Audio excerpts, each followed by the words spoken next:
It's me, Pops Van Marmalade, and you're watching the Comics-Related Madness Network.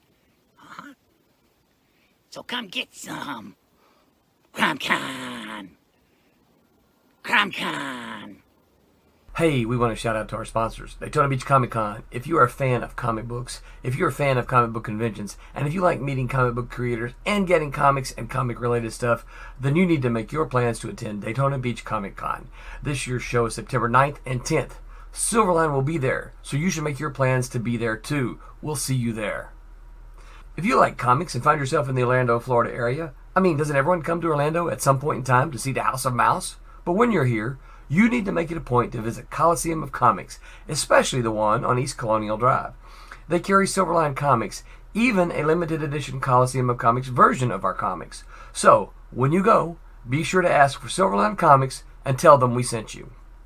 OCD stands for Orlando Collector Deviants. OCD, Steve and Trish, they're a family of geeks who promote geek things, particularly those around the Orlando, Florida area. They're big supporters of Silverline, and we think you should be supporters of theirs too. Go give them some love. If you are an independent comic book maker and you need to get your independent comics made, you need to look no further than Kablam Digital Printing. They print our books, and they do a bang-up job. They're not only trusted by Silverline, but many, many independent comic book makers. Head on over to kablam.com and see for yourself just how easy it is to have your comic printed by them. And tell them Silverline sent you.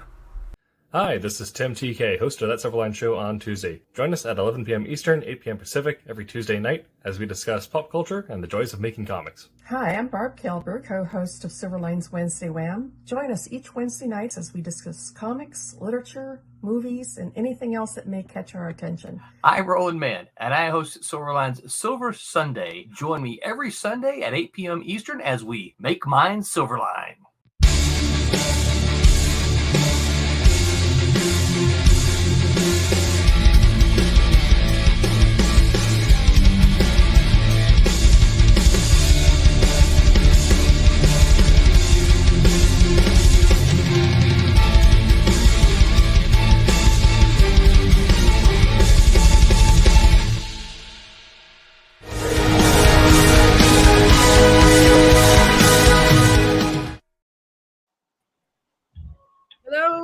Everyone, we are here on Wednesday Wham, and we are here with our wonderful Martin Mertonen, colorist extraordinary. Hello. Well, thank you. Amos, and the venerable Rob Davis, who I know is a grandfather. Yes, ma'am. Twice now. Yep. And tonight we're going to talk about how comics have changed us, or we have changed our view of comics since having children. Oh, goodness. What is this? This is Lucille. Nobody can see you if you're down there. Can you say hi? No. No? And this is okay. That's fine. Grayson is 5, and Lucille is 3. 3? Yep. Wow. And we're talking about comics. There's Amos. He's 5 too. Yeah. And this is Ambrose. Ambrose Bindham, and he's 7. He's 7. Then there's Papa back there. Can you? And he's 10.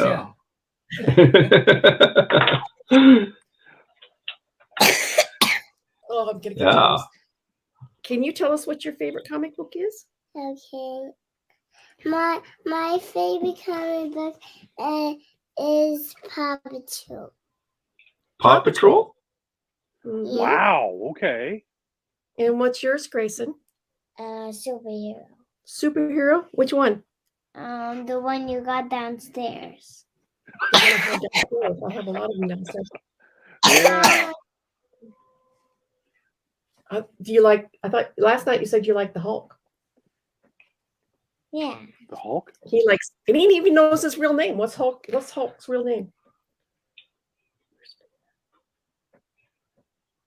He's blanked out. Do you guys know Hulk's real name? Yeah. Yeah? What's Hulk's real name? Bruce Banner. Bruce Banner. Yeah, that's right. So what comics do you guys like? What's your favorite comic? If I choose, it's going to be Marvel. It's going to be a Marvel comic? Which one? Who? That's who Grayson. Who? What character? Like Spider-Man? X-Men? Cyclops? Oh, yeah, he likes Cyclops. Who's your favorite? Is pretty cool. Who's your favorite comic, Amos? Teen Beetle. Teen Beetle. Oh, right. Teen Beetle. Silverline book right there. Silverline, one of our biggest fans, right there. Yeah. There we go. So awesome. Yeah. Teen Beetle's lots of fun. Yep, we have fun. Yeah, I know. You like You're not shy. That one, Teen Beetle. Teen Beetle. Yeah. Yes. I have not read Good that choice. yet. I've got a copy of that somewhere, but I've not read it yet. Yeah. Now, interestingly enough, Ned says, very cool, Teen Beetle. yeah, yeah, that's my son. My son just said it was his favorite book there, Roland. Yeah. So, Okay, can you say bye-bye to everybody? Oh, thank you. Nice Bye, to meet Grace. you. You say bye. Bye, Grayson.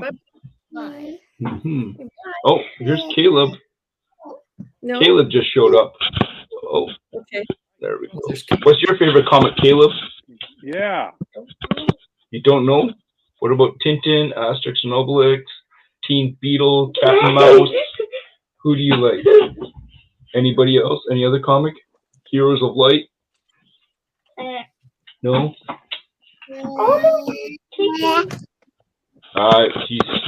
He's blanking. Yes. I have a shy one, not so shy one.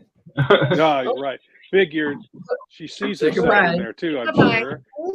Bye. All right, guys, out the door you go. All right. Don't Thank you for letting us know about Yeah, what comics you thanks guys for like. coming in, guys. Yep. Yeah.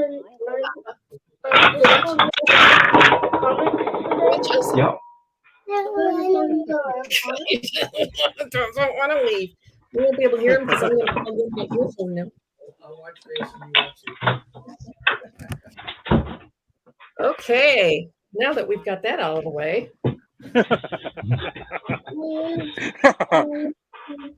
We have a permanent guest tonight, it looks like. Okay. Yeah, somebody didn't want to leave. Are you going to be the new host? Well, I'm going to have to unplug you if she's staying. New hostess? Yeah, that'll be a nightmare. Yeah. Oh, that was my earbud. Uh-oh.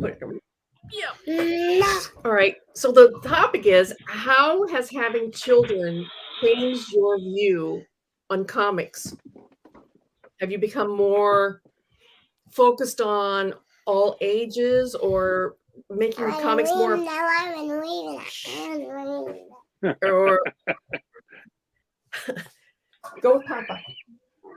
No. Talk. Yeah. So Okay. yeah. So I don't know. I don't know that my view of comics has changed so much as the idea of finding something that I deem suitable it seems to be a chore. Before you could just hand them Archie or something something like Donald Duck or Goofy. Like Disney comics don't seem to exist really anymore. Like there was the Scrooge McDuck series that was running around and stuff like that. But Well, so all that stuff has been reprinted, thankfully. Yeah. There has been some new stuff, but Yeah. you'd have to go and you have to get. You have to go digging for it. 'em. Yeah. Yeah, you have So- to dig a little for it. There's nothing definitely coming out monthly like those books were. You can't find Red Gold Hot Key. or Casper the Friendly Ghost or Yeah. Little Lulu or anything like that out there anymore. Yeah. So back in the day, there was Whitman and Gold Key, and a couple other. I mean, you could just grab them off the rack and give them to the kids, and you didn't not have worry to about it at all. Exactly. And nowadays, I feel that you just have to vet everything, because even if there's kid-friendly stuff, there's some of it's like. With mainstream comics, you never know where they're going to go. Right, and that's why they could take a gritty turn on a dime. Yeah. So that's why when I sell Divinity to kids at shows, they're always there with their parents, and I always tell them, look, I'm going to be upfront. This is something that said there's violence in here, but nothing that you wouldn't see regularly on primetime TV. There's no sex yet. There won't be. I mean, there's I mean, let's face it, Olivia's pretty sexy looking, but there is no overt TNA. I said, so if you're comfortable with that level of violence, then that go for it. But I always tell them up front what to expect. So that they're not, don't get into them like, oh my God, this has got blood. He's shooting that person. Like, well, yeah, as I said, primetime TV, So I try to keep it at that level because I'm conscious of the fact that the whole premise of Divinity is about an 11-year-old girl, which, people are going to say, oh, this is a children's book. It's about an 11-year-old girl. Yes. Yeah, bad things happen to 11-year-old girls too. Yeah. Yeah, and bad stuff happens around them. So they're not immune. Right. Yeah, but I having worked on one story of yours, which that was definitely an all ages story that we did for the Christmas special. But I could see how it's a little. Yeah, it's not on the level of Scrooge McDuck or any of that. We're probably. Oh, I'd say middle schooler up. Yeah. Maybe 8th, 9th grade, something like that. You gotta also remember maybe a little younger. Kids these days seem so much more adult than I was at that age. Yep. Oh my God. Yeah. No, yep. And that's really a byproduct of being exposed to so much media, social media, and the world in general is just so much more adult than when I was, 100%. When I was in 6th grade, I thought holding hands was, oh boy. Yeah, that was pretty hot stuff. Yeah. But a plastic gumball ring, and I was the biggest change having children for me was I finally knew how to draw them. Because I had examples of them in the house, Yeah.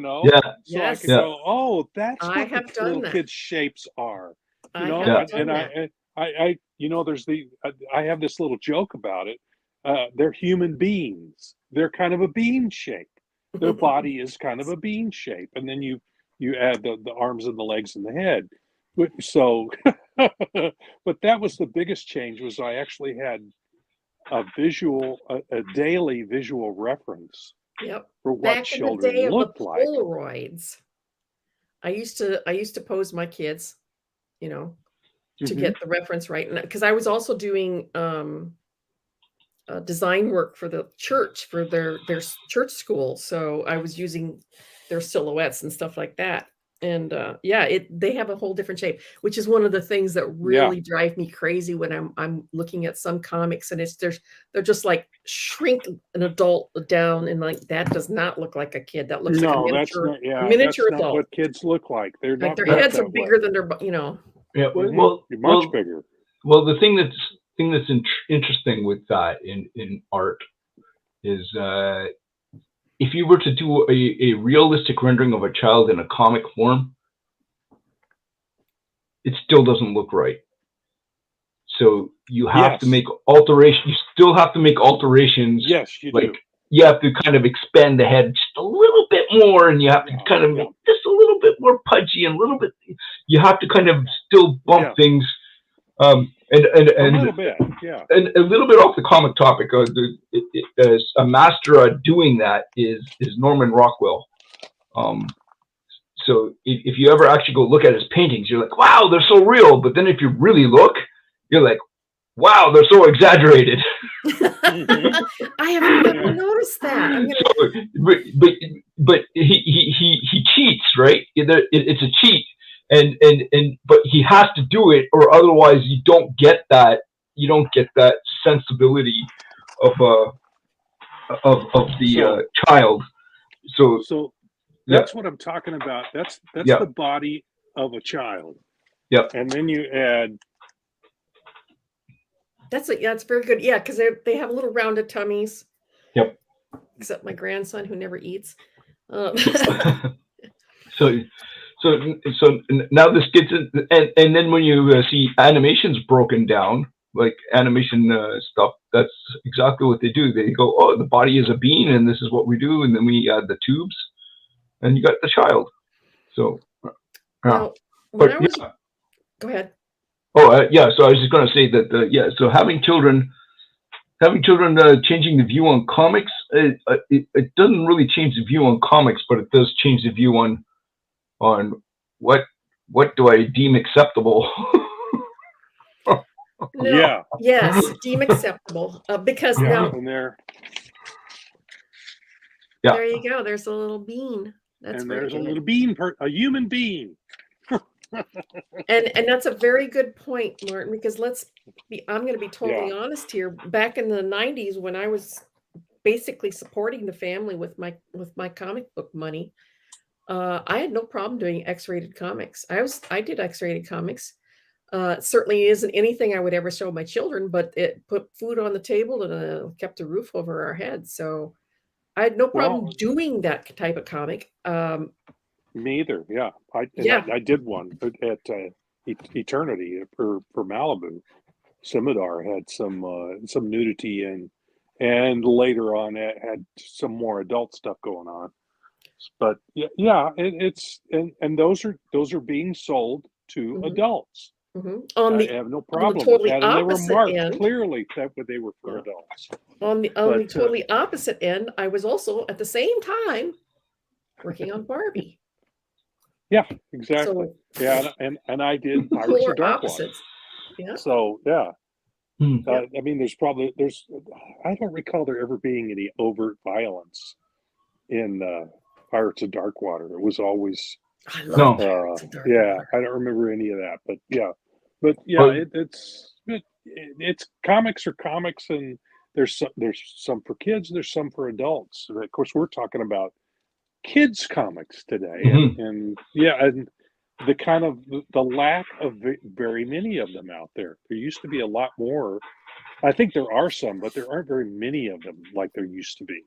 Did you guys ever feel this? Now I know Martin, I know the answer to the question for Martin, but having children, did it ever inspire you to branch out and do children's comics or comics that you want your own children to read? I know that there are teams out there. We mentioned this before we came online tonight. Adam Walenta and his 6-year-old son created Punk Taco, which is an award-winning comic series. And, that's a creator who wants to be engaged with his 6-year-old son. And they worked together to do this comic book. And that's a really good example of somebody who wanted to take comics and turn their efforts and all of their energy into doing something for their children. Yep. Yeah. So for me, definitely, just because I have a certain view of what I want to present to my kids, and I have trouble finding it, means that I pretty much probably have to create it myself. So I'm in the process of trying to get there. It's just finding time. So and once you do, finding an outlet for it as well, because you don't want to just do it for your kids. I mean, that's okay. Yeah, but it's something you can also. I think there'll be an audience out there for it. If it's for your kids, it could be for other kids as well. Yeah. So yeah, it'd just be a matter of getting it out there where it can be found. Yep. And on that vein, Roland created Bear. Bea? Yeah. Yeah, he created Bear. Bear. It's a children's comic with a message behind it. I know I've already figured out what the message is, but but yeah, I mean that's there we go. Hang on Yeah, just a second. I did one of the covers for the Kickstarter. Yeah. Oh, and that is a current Kickstarter right now. Yeah. Oh. So that's that. No telling, Roland. He's listening. I'll try to get that. Roland, can you post the Kickstarter link, and I'll put that up. Yep. So there's another example of somebody who wanted to or was inspired to create something because of his love of children, you know. Mhm. I don't know if before I had kids, if I would have ever wanted to like focus on children's comics in particular, but I could definitely see myself doing it now. Mm-hmm. Yeah. So. Whoop. Sorry. There we go. It's all right. So I think I've always had a heart for kids, so I think I may, even if I didn't get married and have kids, I probably would have maybe leaned into doing stuff that was child friendly. I also kind of think in that dimension in the sense of humor and whatnot. So kid humor is I find hilarious, so I'd try and play in that space. Yeah. And I think one and we've had this conversation before a little bit. In what seems to may have happened in the North American comic industry is that the comics grew up and then they forgot to keep the kids. Yes. Yeah. Right. So yeah, and I think that what happened was when they went direct market only. And kids can't find them easily anymore. You have to go to a comic book store now. No spinner racks. And no spinner racks the cost factor jumped up dramatically as well. Yeah. Although if you break down the cost of everything from back in those days, it's not that much more. It is more, but it's not that much more. But if you also consider how much better they are print wise, how much better they're printed, that's also a factor. But I think also we're getting away from the pamphlet, the monthly floppies, as some people call them. I think we're getting more into books and those sort of things. So I think and kids are more likely to see them in libraries and in bookstores than in that format than they are in the magazine format that they've been in so far. Or their parents are more likely to buy them off of Amazon for them. Right. So I think I think we might be swinging back in a direction that is where kids comics can be found easier now. I think it's going to take, I think, one to kind of break out of the pack and kind of grab everybody's attention, kind of like Harry Potter did for books. Mm-hmm. I think something like that's going to have to break through, and you can't plan something like that. That's one of those lightning in a bottle things. Mm-hmm. Somebody's going to come up with a great idea, and somehow on the right day at the right time, lightning will strike, and it will be the thing. But I don't think you can. I don't think you can try to create it. Somebody has to create something that they love creating, and then other people find it lovable themselves and adopt it. But I'm hopeful that we're heading back in a direction where we can see more kids reading comics again. Fingers crossed. I'm hoping, but it'll be more in a book format than in the magazine format. I agree. These days, having the luxury of not depending upon my comics paycheck, I find myself being a bit more picky about the projects that I choose. Yeah. I don't go for the TNA anymore. I mean, I had no problem doing it, but I find myself older and wiser and wanting to affiliate myself with stuff that I can show my grandkids. Not my kids because they're 39 and 41 now, but that I wouldn't be ashamed to show to my grandkids. I find myself sticking to either middle ground or more kid-friendly stuff. Mhm. Obviously, when you are a freelancer, you can't be that discriminating because you got to make a buck, right? You got to make the money for your kids, so you take the jobs that you're given. So if that means some TNA, a little jiggly wiggly, then that's what you take. Yeah, personally, I like drawing that stuff, but okay. I never minded. It never bothered me. I'm not a huge feminist because I mean, let's face it. As much TNA there was big muscles to look at too. So I mean, Oh yeah, it was both sides were just outrageously drawn. ridiculous. I never went that far. I have a different sensibility when it comes to that. I'm more into a more natural shaped woman in comic books, and same thing with men. These all overblown, waists that are this big, and men who are like 300 feet wide at the shoulder. That's crazy stuff. A little jiggly goes a long way. Okay. You're talking more like Frank Cho. His artwork, his ladies are very well fleshed out.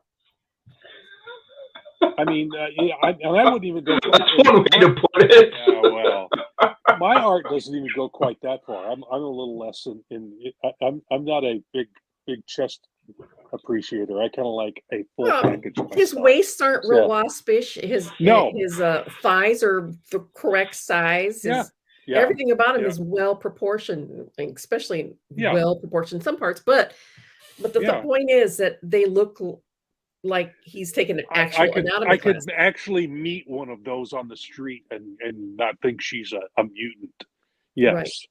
Yeah. Mhm. If I met if I met a normal comic person on the street, that would. For one thing, they'd be so tall, high up there. Well, number one, yeah. But yeah, but yes, his people are more realistic looking. Yeah. That's what my son looks like, an actual comic book character. My son, because he's like massive shoulders, skinny little waist, and he's very way tall, up there. Yeah. My Yeah, head. but I'm not short, and my head only comes to his. He's Adam's worked apple. on that too, hasn't he? He's worked out and gotten himself into shape. Not the height. Yeah. Well, no. He probably ate well when he was a kid. He's like 6'4". But yeah, tall. he looks like a real comic book person. I hear kids in the background. Speaking of which, I think you need to show. Speaking of what working with children can inspire you to, and inspire you to want to do, you need to show some of Amos's artwork. This kid is 5 years old. 5 years old, and he's already well on his way to becoming a comic book artist. Yeah. And I can, So this golden character here on this side of the page there, that's Mr. Giant Leg. And boy, does he have giant legs. Wow. Yeah. So he has a crab claw there, and this other arm is a knife, and then he has a pet dragon or something. Oh wow! Yeah. 5 years old. Yeah. Grayson's and then Daddy did his version. Yeah. So. See, I can see you guys, you and your boys doing a comic book together. Yeah. That's in the works. See. So yeah. So he's what? Like, this is his sketchbook. So like he just goes to town, doing who knows what. I love the fact that he's doing color, and it's not just, he's just, most kids that age are just, they scrub in the color. He's actually attempting to keep inside the lines. And I don't think, I'm not one of those, you have to keep inside the lines type of guy, but he's actually doing, look at that. That's just amazing. Yeah, he's using color very effectively. Apple don't fall far from the tree. Very good. So airplane. Yeah. And then I guess that's some sort of castle or something. Yeah, it looks like a cityscape of some sort. Yeah. So he's inspiring. So like he's gonna beat me to making stuff. And that's how you get started. That's how I got started. My dad was a paper salesman, so we had lots of paper around. Oh wow! And my mom gave me crayons and pencils and some, so she could get things done. And I sat over and sketched and drew and a lot of what's this young feller's doing. So these are fire trucks. Yeah. I see the ladder. Yes. That's amazing for a 5-year-old. Is that a fireman on the ladder up there? Yeah, I think so. Yeah, it looks like he's got a hat on and everything. Wow. And maybe the squirter up there toward the top. Yeah. Yeah. Spraying the water. Yeah, another ladder in the background there. Hey. Yeah. Well, there's another fire truck and another fire truck. So this one's in the foreground. This one here's in the background. Yeah, he's even got perspective. He's even got perspective down. Yeah. I mean, at least size-wise, the things in the background are smaller than things in the foreground. Yeah. Those are great concepts for a 5-year-old to have already. That's excellent. Yeah, he is. Oh, this is kind of cool. There's some interesting characters that he's got going on. Yeah. It looks like a guy in a banana. Maybe a rutabaga. Rutabaga man. It looks like maybe he has antlers. It's kind of hard to tell. Yeah, no idea. But yeah, he's very creative. So very good. Very good. Constantly drawing. How about you, Rob? You have grandkids now. Would you ever consider doing something specifically for them? Yeah, if the opportunity arose, yeah. I mean, right now, Renly is 2 and Rowan is 4 months. So, we can barely get Renly to sit still long enough to read a regular book to her, let alone sit down and look at a comic book. I think that'll come with time, and we'll see what she's interested in. And, if she goes, Papa, can you do me a comic? You think I'm going to say, no, I can't do that. But yeah, we'll see what happens.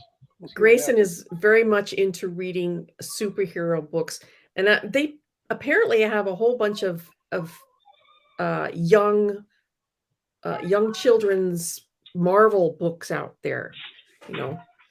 Like Spider-Man was bit by a spider. Now he saves people. Along that lines, and he's been checking those out of the library like crazy. Those have been around for a while, I think. Yeah, that's what we're getting to. Is we're getting to books rather than the magazine pamphlet stuff. Mm-hmm. So yeah, I think that's where we're headed, and it's good to know that Marvel is at least trying some of that, or they're at least licensing their characters out for that. Do either one of you read the comic strip Luann? I haven't in a long time. I used to read it a lot back when I got a newspaper. Mm-hmm. Right now, I read 4 regular comic strips online each day. Yeah, I read Luann every day, and see, that's another book or comic strip that started out when the creator had kids, very small kids, and he was basing all of the strips off of what it was like to raise these kids and using the material in the comic strip. Well, of course, every year of Luann's life lasted like 10 years, but she's been around for a long, long time now, and she just made it to college. But regardless of that fact, that's a career that this person built around his experience raising his children. That kind of reminds me of did you guys get For Better or For Worse down in the States? Mm-hmm. Yes. Yeah. Yep. Yeah. So that was based Lynn. Was it Anderson? No. No. Lynn. Yeah. I think it started with an H, but yeah. So Lynn she loosely based it around her family. It wasn't totally based on her family, but it was loosely based on her family. And she let the kids grow up, and then there was a certain point in time where it just kind of ended. Well, yeah. That's again, that's the Harry Potter series. J.K. Rowling started that in a coffee shop, and she started it as a entertainment for her own son, and she based it. The first book, the kids were the same age as her son, and you notice each successive book ages up. Mm-hmm. And it kept pace with the real life. And you also notice that the first book is very much geared towards that age group. And as the books progress, they become more complicated, more complex. The themes of right and wrong and dark and light, evil and good become much more complex as the books progress, until by the time you get up to the last books, people are dying. Beloved characters are dying. Yeah, more adult things are happening. Yeah. Mm-hmm. Yeah. For Better or For Worse was by Lynn Johnson. Lynn Johnson. I should have known that, because Yes, that's my maiden name. And she, I think at a certain point, her hand gave out, or she had some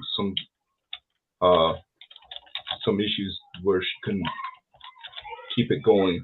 So eventually she wrote the comic out, but yeah.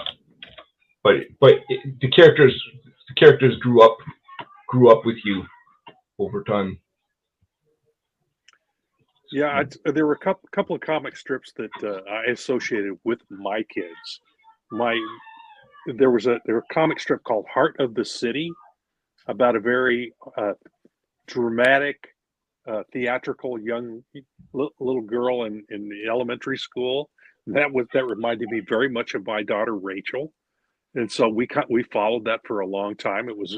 And there were some parallels in her life, but we always called her drama queen, and so Heart of the City was a drama queen. She was into all kinds of stuff like this. She loved dancing, she loved theater, and all that stuff. And then when my son was in middle school into high school,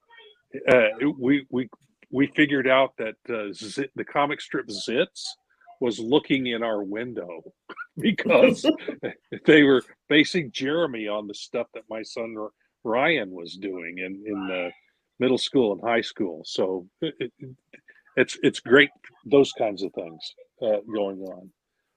And there's a really, really good example of creators that were completely inspired by having children. Yeah, and turned it into a living. Had gone through what we were going through, because it was in the strip, and it was very much like what we were going through. So, and of course, now screaming kids in the background. Of course, now my life is Pickles. If you guys know Pickles, it's the elderly couple. Yeah, that's us now. That's me and my wife. Well, those two keep us hopping, I'll tell you. And you can see the little 3-year-old, she's not a drama queen at all. Oh, no. That's Heart of the City right there. Yes. If I had a chance to do a book, if somebody offered me the money to make a book that I could base solely on my grandkids, I absolutely would. I think it'd be great. I mean, it would be something I've never attempted before. I mean, obviously I'm doing a book, but it's not based on my children. or my grandchildren, but something that would appeal to their particular wants and tastes. Yeah, absolutely. I'd be all over that. Mm-hmm. Yep. I wouldn't turn that down. Yeah, not definitely not. How about Martin? So what would it take for you to, you said it's in the works. What do you mean? Be a little more specific. Well, we started with we got Teen Beetle, and then we got inspired. I decided, hey, what would happen if I just played around with Teen Beetle's costume a little bit, just for fun, to see what I could come up with. So I tried modernizing the costume, and then my little guy, he added some like I gave him some antennas, and then my little guy added like electrical shock going from the antennas. Like, how cool! Like, coolest idea, right? Just like, what? And so I was like, all right. And then I was like, okay, well, what's kind of going on here? My boys then asked something to the effect of becoming heroes themselves. And so I was like, okay, well, what can we do here? And I was like, well, Teen Beetle's already been taken. And I was like, I wonder if the Teen Beetle guys would be okay if I stole Teen Beetle and made Team Beetle, which would be a team of Beetle-like characters. And then I came up with a whole bunch of Beetle characters, and my boys became the scout party that goes ahead of them. So they kind of go and find the bad guys, and then they radio back and say, hey, we found the bad guys. The bad guys are over there. So then Team Beetle comes in with the team and does their whatever. So Paul has a very, very good observation. The perspective of a 5-year-old is amazing, and that's actually gives me a really good idea. Is that everything they say? Everything is under the sun has already been done. You know, but has it? If you throw in the perspective of somebody that's so innocent and looks at the world at such a different mindset and point of view than us old jaded adults, has everything really ever been done? They bring an entirely fresh perspective to old, worn out. Yeah, I think Paul was talking about the perspective of having the bigger and larger. That things kind of perspective. But even still, your point is still well taken. Even though that's not what he was talking about, your point is well taken, because that's a different. You're turning perspective on its head a little bit. But something told from, and I think that book that we pointed out earlier, what is it, Primer, whatever it's called. Primer, I think it's kind of told from that person's point of view. I can't wait till that comes in so I can start reading it. It looks really interesting. So, but I think that was what will appeal to kids, if somebody can figure out a way to do it so that they feel it's being told from their perspective, that their interests are being served. See, now I figured out how we're going to fix Marvel and DC. Okay. Yep, this is brilliant. Thank you, Paul. Okay. So we gather up a group of 5 and 6-year-olds, and we take them to Marvel, and we set them down, and we go through all the characters and let them write the story, and then we see what we come up with, because I bet you they would have some very interesting takes on the characters. You know, oh yeah, we're gonna have Spider-Man fighting the gummy bears, you know, or whatever, you know. So then we brought this up before we launched, was the Axe Cop. So Axe Cop is kind of like that. There was an older brother in his, I guess, late teens, early 20s, and his younger brother who was like 6 or 7, maybe 8, I don't know. But they decided they want to make a comic together, and the little guy came up with the story ideas, and then the older brother drew them. And so then you have like the Axe Cop riding a dinosaur, and for some reason he's a cop running around with an axe, and like, you know, just like weird stuff. Like, so it's just like, and apparently it's online. Wow, Axe Cop, is that? Okay. Yeah, Axe Cop. Yeah. Oh, okay. So I'm looking at a couple of pages here. So like, all right. So he's having Axe Cop tryouts. So apparently he's having tryouts for a sidekick. He has some sort of lizard man as a friend. Then there's a robot with a box head that shows up. A baby with a unicorn horn, a pretzel head, a man with a pretzel for a head. This is crazy stuff. Like the kid's coming up with like just the craziest stuff, and his older brother just draws it. It's like, okay, great. That sounds like fun. That's great. That's the kind of the fresh takes we need to bring into comics these days. It's totally it's like out Mr. there. I mean, Chainsaw Hands in the manga. Yes, that's supposedly a very popular character. Okay. Baby with a unicorn horn. That's just Huh. Okay. Well, I mean, you were just showing us your pictures of your 5-year-olds. He's got one hand is a lobster claw, one hand is a knife, and he has legs that are like a mile long. So they come up with some pretty spectacular ideas. We could fix the whole tired industry. Just turn a bunch of 6 and 7-year-olds loose. Yeah. I think that would actually be more fun.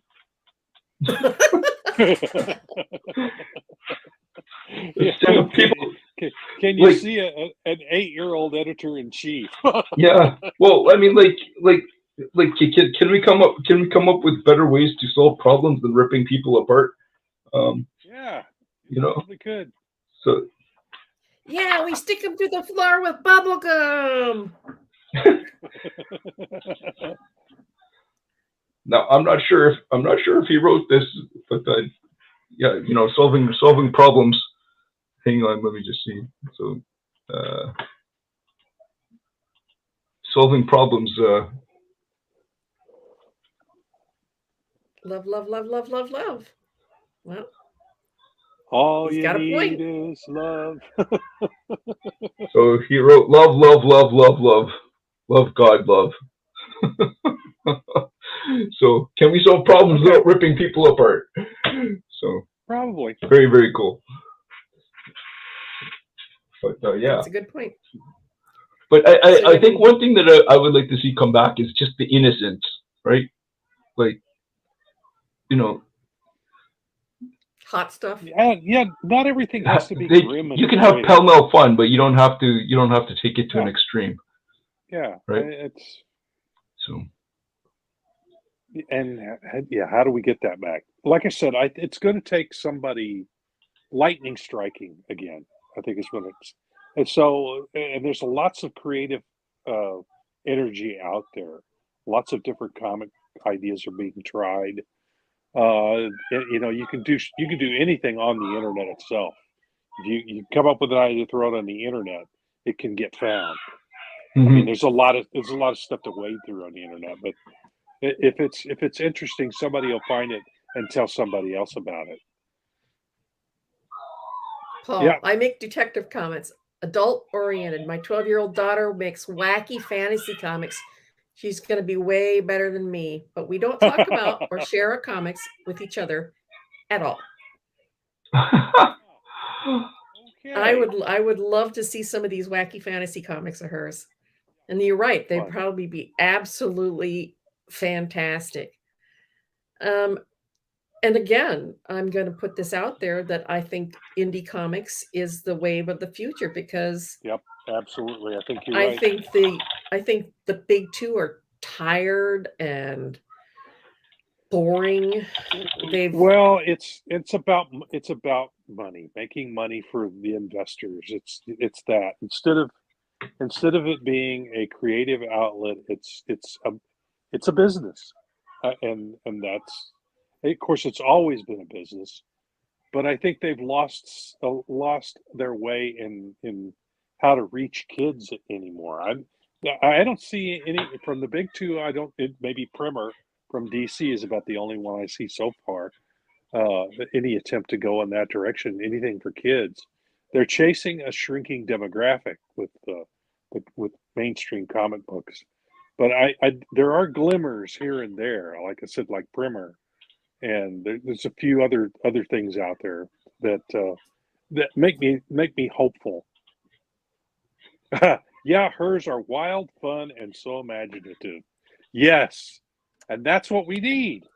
Right. And That's exactly we're what we along need. the way, even though we're artists and we're creative and stuff like that, we're imaginative, but we still somewhere along the way have lost that childhood wonder where anything is possible, Yeah. and everything makes sense. We still get bogged down in logistics, I think, in this day and age when every single time we have my grandkids over, they've learned something new, because that's their whole world is a constant learning process. They're 3 and 5. Yep.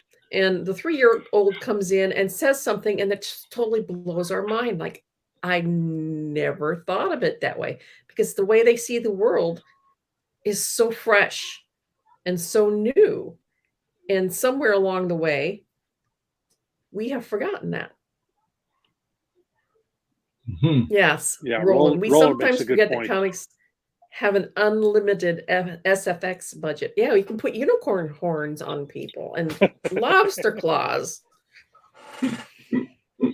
Yeah, the makeup doesn't have to look like it's something applied to a human being. You can make any kind of alien you want. Yep. Or creature. Yeah, whatever you want. Where the wild things are. That kind of stuff. Yes. Now there's somebody, him and Dr. Seuss still had a childlike grasp on, Dr. Seuss especially, still had that childlike wonder. And I wish more people could get that back, because we've gotten too... It's out there. It just it needs to be found, I think. And again, the lightning will strike. Something will come along and then Teenage Mutant Ninja Turtles. I mean, that was lightning in a bottle. Oh yeah, that's a good example. And then there were all kinds of things that kind of grew out of that and were similar to it. The whole black and white explosion in the 80s was because of Teenage Mutant Ninja Turtles. And there were some very creative and interesting things done in that medium back then. And then, of course, it imploded again. But Teenage Mutant Ninja Turtles is still here, though. But it's going to take something like that. Sometimes you wonder how much of that was childlike wonder and how much of it was, oh, dude, a little bit of turtles. There's make them ninjas. Yeah. Well, make them. but the interesting thing with the Turtles was aimed at an older audience to begin with, but the premise was so broad reaching. They were able to capitalize it into the kids market. So that's the intriguing thing there. Well, it appealed to all ages. Yeah. Some rhinoceros guy. Yeah, but there were stories. There were actually interesting adult stories with meaning being told with the characters. So yeah, it appealed to all ages because it had all those aspects to it. And I think, and again, I think there's stuff like that out there. It just needs to get found, and then suddenly, if it hits viral, look out. So we'll see what happens. Could be Crab Hand Man. Could be Mr. Longlegs hand. Something like that. Mr. Longlegs. Mr. Giant Leg. Mr. Giant Legs. Yeah, sorry. Yeah. Giant Legs. Yeah. So I told my son that well, if daddy ever puts him in a comic book, I'm going to have to give you creator credit, and then you get the copyright, and you're going to have to get the royalties for the character because you created him. So he's like, okay. Who knows? That could be it. That could be the one. That could be the lightning that strikes. Who knows? Yeah. So it's the right stories are told, and it's fun. Yeah. Well, we're getting down there towards the end, and I want to remind everybody again that we have a Kickstarter going.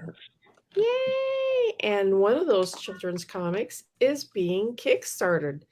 And the other one is Beyond Stars, which is a science fiction. So not a lot of science fiction books out there, I don't think. This is hardcore science fiction. It's more space opera or not Star Wars, but more, kind of it's a little different, but it is science fiction. Yeah. Got weird looking alien type creatures in it and a cosmic storyline. So yeah. So I encourage all of our watchers and our fans to go check out our current Kickstarter. And remember that we are also in the Diamond catalog. So if you want to order our books through your local retailer, we have books available. Make sure to tell your local retailer that you want Silverline books. So please order the Silverline books every month. Trumps. So the first month it was Trumps. The second month was I'm blanking. Kalis? No. Kalis? Which one was the second one? Which is in the February catalog. Roland, help us. Help us, Yeah, Roland. My old brain is not bringing up. It's not Cray, is it? No. Or is it Kalis? I thought it was Kalis. Cray was the Kickstarter. Kalis. Yeah, it is Kalis. It is Kalis. I was right. It is Kalis. That's another really awesome story. Yeah. It's science, down to earth science fiction. So I mean, there's some superhero-ish aspects to it, but because the guy becomes invulnerable. But Speaking of doing kids comics, I'm also doing an Oz comic. Oh, wow! That's right, with my old friend Anna Maria Cool. That's right. Is that for any particular collaborator on the Barbie books? Yes. Yeah, one of my old pencilers on Barbie. Yeah, I'm working with Andy Mangles and Anna Maria Cool. Is that for a particular publisher? No, we're going to kickstart it like everybody. Oh wow! There you go. That's the thing to do right now. Yep. Yeah, it's the Burke. Is it an alternative take or is it a straight up retell? It's a retelling of the Patchwork Girl of Oz. Okay. So there's 9 Frank L. Baum books out there. Yeah, most people don't realize it was a series of books. It wasn't just the Wizard of Oz.